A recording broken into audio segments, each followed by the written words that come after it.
जहां आरा शाहजहां की सबसे बड़ी बेटी होती है, जिसका जन्म 1614 ईस्वी में होता है। फिर दूसरा नाम आपको आ जाएगा दारा सिकोह।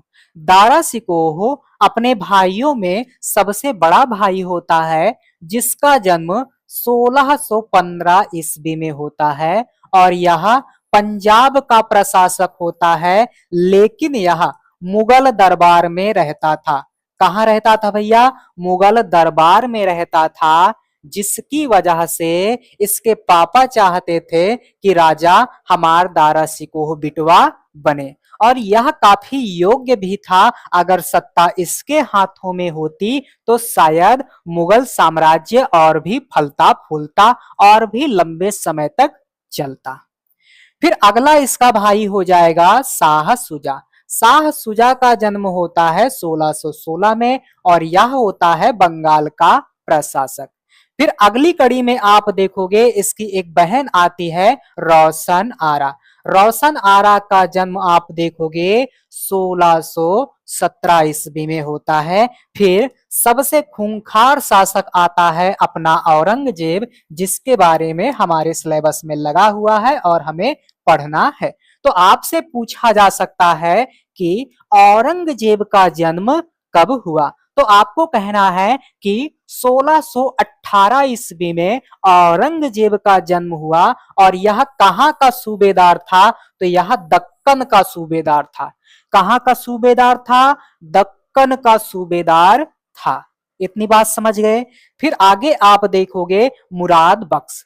मुराद बख्श का जन्म होता है 1621 ईस्वी को और यह गुजरात का सूबेदार होता है। और इनके जीवित बच्चों में जो लास्ट में जीवित रह पाती है उसका नाम होता है गौहन आरा। गौहन आरा का जन्म होता है 1631 ईस्वी को। तो आशा करता हूं आप इतनी कहानी को समझ गए होंगे, जिनमें से आपको औरंगजेब के बारे में जरूर याद रखना है। दारा सिकोह के बारे में भी एक दो पॉइंट जरूर याद रखना है। ये तो बात हो गई शाहजहां के उत्तराधिकारियों के बारे में। आपको यह भी पता होगा कि शाहजहां के कुल 14 बच्चे होते हैं, जिनमें से काफी बच्चे अल्लाह को प्यारे हो जाते हैं और जो जीवित बच पाते हैं उनके नाम यहाँ पर लगा दिए गए हैं। आप यहाँ पर देखोगे तो लगातार हर एक वर्ष इसे एक पुत्र की प्राप्ति हो रही है। अब पता नहीं कैसे क्या हो रहा है, लगातार आप देखोगे 14, 15, 16, 17, 18, बीच में कुछ गैपिंग हो गया, बाकी हर साल जो है ये नया प्रोडक्ट लॉन्च कर रहा है।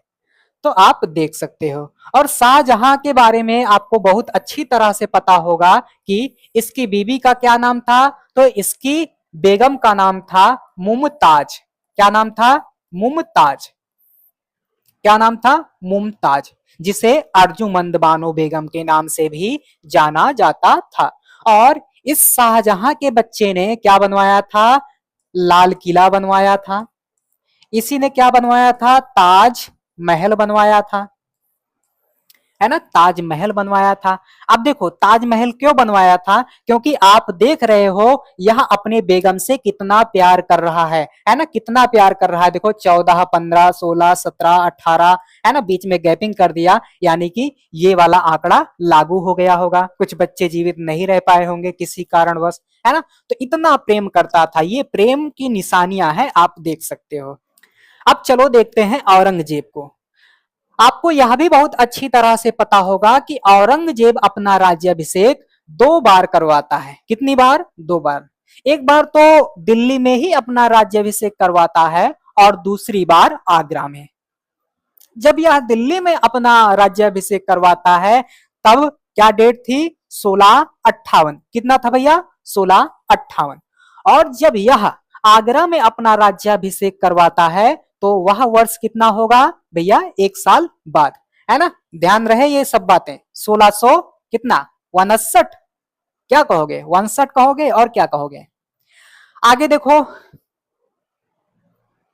आगे कहा जा रहा है राज्याभिषेक के बाद स्वयं को आलमगीर विश्व विजेता कहा। लो भैया, गद्दी पे बैठे नहीं कि खुरापात चालू कर दिए।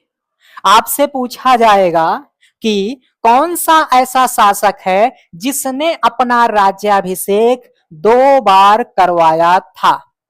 ये कहानी समझ में आ गई। और आपसे क्वेश्चन पूछा जाएगा कि औरंगजेब कब गद्दी पर बैठा। जब पूछेगा कब गद्दी पर बैठा तब आपको बताना है 1658 में। और कितनी बार राज्याभिषेक करवाया, 2 बार। सन आपको याद रखना है, देखे रहना है। देखो, जब आप एमए वगैरह में पहुंच जाते हैं तो आपसे तिथियां वगैरह नहीं पूछना चाहिए।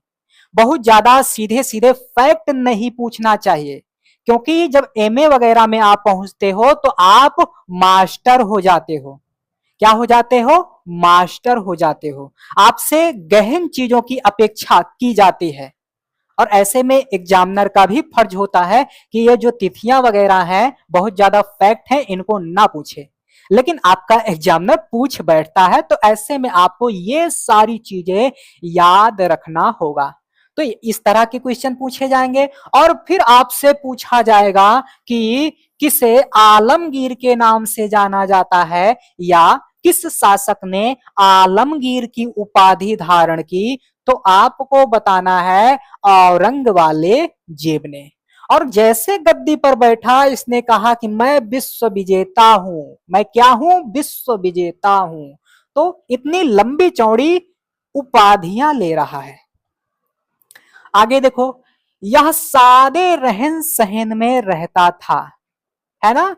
कहते हैं ना, सादा जीवन उच्च विचार। तो कहीं ना कहीं यह सादा जीवन जीता था, और इसी सादे जीवन जीने के कारण इसे जिंदा पीर की उपाधि दी गई, इसे शाही दरवेश कहा गया। तो आपसे यह भी पूछा जाएगा कि किस शासक को जिंदा पीर के नाम से जाना जाता है, किस शासक को जिंदा पीर कहा जाता है, वह कौन सा शासक है जिसे शाही दरवेश कहा जाता है, जो अपने आप को शाही दरवेश कहता है या शाही दरवेश की उपाधि लेता है। तो यह भी कौन हो जाएगा, औरंगजेब हो जाएगा। ये भी बातें आपको पता होनी चाहिए। और औरंगजेब के जीवन को हम, इसके शासन को हम लोग 2 भागों में बांटकर पढ़ सकते हैं। अगर हम लोग देखें तो लगभग लगभग 50 वर्षों तक यह शासन करता है, जिसे हम 2 भागों में अगर बांटकर पढ़ें तो यह दक्षिण भारत को अपने एक वफादार को सौंपकर उत्तर भारत में ही 25 वर्षों तक लगभग बिजी रहता है। फिर उसके बाद 25 वर्षों के बाद ये चला जाता है दक्कन, और दक्कन चला जाता है तो वहां से कभी ये लौट कर नहीं आता है। और दक्कन जाने का क्या रीजन था, तो इसका एक ठो बिटुआ था दूसर का अकबर, वो चला जाता है दक्षिण में, और उसी का पीछा करते हुए ये औरंगजेब भी चला जाता है और लौट के नहीं आता है 1707 में शायद, है ना। हाँ, 1707 में ही अल्लाह को प्यारा हो जाता है ना। तो यही चीजें यहाँ पर लिखी गई हैं कि लगभग इसने 50 वर्षों तक शासन किया, जिसे हम 2 भागों में बांट सकते हैं। पहला 25 वर्ष इसने दक्कन को अपने अधीनस्थ वायसराय को सौंपकर उत्तर भारत में ही बिजी रहा।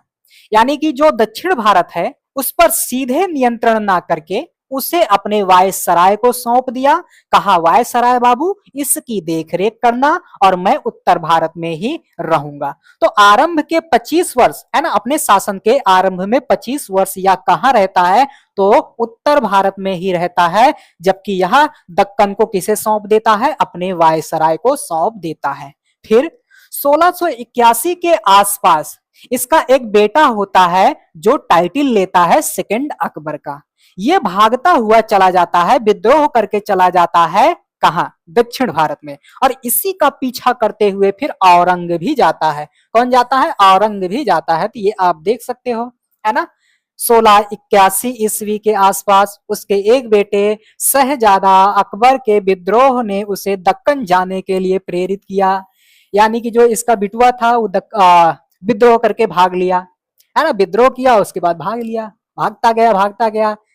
ये कहा कि अच्छा भाग रहे हो, इहो पीछे पीछे पीछे पीछे चल पड़ा, है ना। उसके बाद वह कभी दिल्ली नहीं लौटा, ले भैया, दिल्ली लौटबे नहीं किया। और 1707 ईस्वी में अहमदनगर में उसकी मृत्यु हो जाती है। तो आपसे यह भी क्वेश्चन पूछा जा सकता है कि औरंगजेब की मृत्यु कब हुई, है ना, मृत्यु कब हुई, तो ये भी आपको पता होना चाहिए। और अपने शासन के पहले 25 वर्ष में क्या कर रहा है और उसके बाद क्या कर रहा है, ये भी आपको स्टोरी पता होनी चाहिए। फिर आगे बढ़ोगे, स्थापत्य कला के क्षेत्र में इसने क्या किया था, तो इसने बेगम रबिया उद दौरानी का एक मकबरा बनवाया, है ना, औरंगाबाद में अपनी बेगम। तो यहां पर इसके बेगम का भी नाम पता चल जा रहा है। इसकी बेगम का क्या नाम था, रबिया उद दौरानी, है ना, रबिया उद दौरानी। तो यहां इसके जो पत्नी होती है उसका भी नाम पता चल गया। और इसके लिए इसने क्या बनवाया था, मकबरा बनवाया था, जिसे बीबी का मकबरा कहते हैं। क्या कहते हैं, बीबी का मकबरा। और इसी बीबी के मकबरे को सेकंड ताजमहल भी कहा जाता है, द्वितीय ताजमहल भी कहा जाता है। तो आपसे क्वेश्चन पूछा जाएगा कि बीबी का मकबरा किसने बनवाया, तो आपको कहना है औरंगजेब ने। और किसे द्वितीय ताजमहल का नाम दिया जाता है, या दूसरे ताजमहल को किसने बनवाया, तो आपको कहना है औरंगजेब ने। किसने बनवाया, औरंगजेब ने। तो बीबी का मकबरा और इसी बीबी के मकबरे को दूसरा ताजमहल भी कहा जाता है। तो आपको पता चल गया, है ना, शाहजहां की कॉपी कर रहा है और दूसरा ताजमहल लाके खड़ा कर देता है ना। मजदूरों को इकट्ठा किया होगा, बाबू सस्ता ताजमहल बना, तो लोगों ने सस्ता ताजमहल बना दिया होगा। तो यहां पर क्या ध्यान रखना है, रबिया उद दौरानी इसकी बीबी थी, जिसके नाम पर इसने बीबी का मकबरा बनवाया और इसी बीबी के मकबरे को दूसरा ताजमहल की संज्ञा दी जाती है। क्लियर इतनी बातें, अब समझ गए ना, आगे बढ़ो। उसने दिल्ली स्थित, दिल्ली में क्या है भैया, लाल किला है। क्या है, लाल किला। लाल किला के अंदर इसने क्या बनवाया, मोती मस्जिद बनवाया। और लाहौर में इसने बादशाही मस्जिद बनवाया। तो आपसे यह भी पूछा जा सकता है कि बादशाही मस्जिद का निर्माण किसने करवाया, बादशाही मस्जिद कहाँ है, तो आपको बताना है लाहौर। और लाल किले के अंदर इसने क्या बनवाया, तो इसने बनवाया था मोती मस्जिद। और एक बार मैं पिछले वर्ष पढ़ा रहा था और बार बार जितने भी शासक को मैंने पढ़ाया मुगल काल में, सबके आगे मोती मस्जिद आ रहा था, मोती मस्जिद आ रहा था। मैंने कह दिया हट, और उसको लोगों ने क्लिप काट के इतना वायरल किया, इतना वायरल किया, पूछो ही मत। बताओ, हट वायरल हो सकता है, कुछ भी कर देते हो आप लोग। आगे कला और साहित्य।